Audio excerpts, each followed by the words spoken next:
Épître de Paul aux Romains, chapitre 14. Faites accueil à celui qui est faible dans la foi, et ne discutez pas sur les opinions. Tel croit pouvoir manger de tout, tel autre, qui est faible, ne mange que des légumes. Que celui qui mange ne méprise point celui qui ne mange pas, et que celui qui ne mange pas ne juge point celui qui mange, car Dieu l'a accueilli. Qui es-tu, toi, qui juges un serviteur d'autrui, s'il se tient debout, ou s'il tombe? Cela regarde son maître. Mais il se tiendra debout, car le Seigneur a le pouvoir de l'affermir. Tel fait une distinction entre les jours, tel autre les estime tous égaux. Que chacun ait en son esprit une pleine conviction. Celui qui distingue entre les jours agit ainsi pour le Seigneur. Celui qui mange, c'est pour le Seigneur qu'il mange, car il rend grâce à Dieu.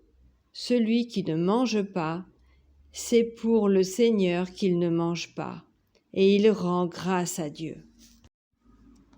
En effet, nul de nous ne vit pour lui-même, et nul ne meurt pour lui-même.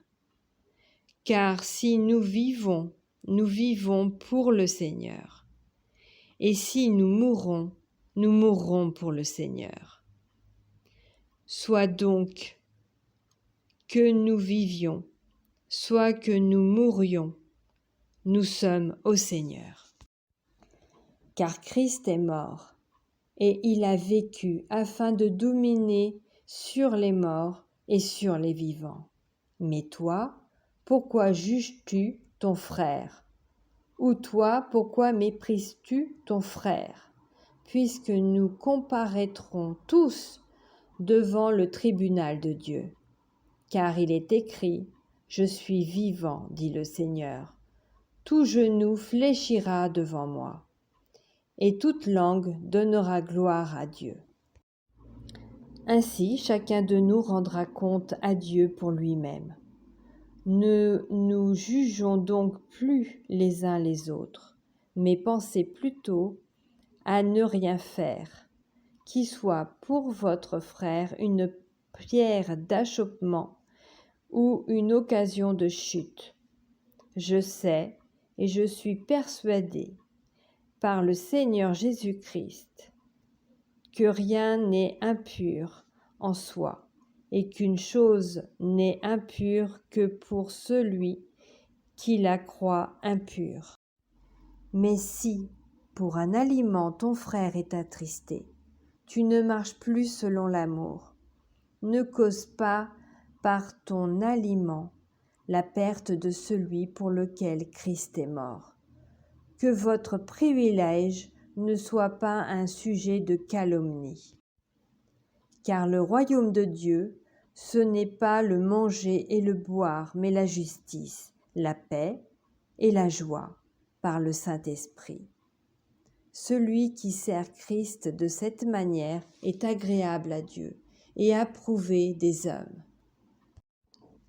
Ainsi donc, recherchons ce qui contribue à la paix et à l'édification mutuelle.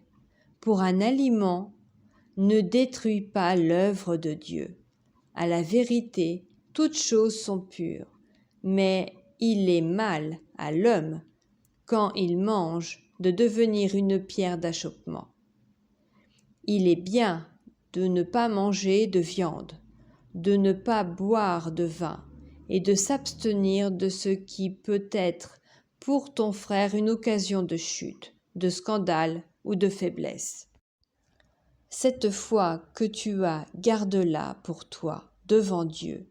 Heureux celui qui ne se condamne pas lui-même dans ce qu'il approuve, mais celui qui a des doutes au sujet de ce qu'il mange est condamné, parce qu'il n'agit pas par conviction. Tout ce qui n'est pas le produit d'une conviction est péché.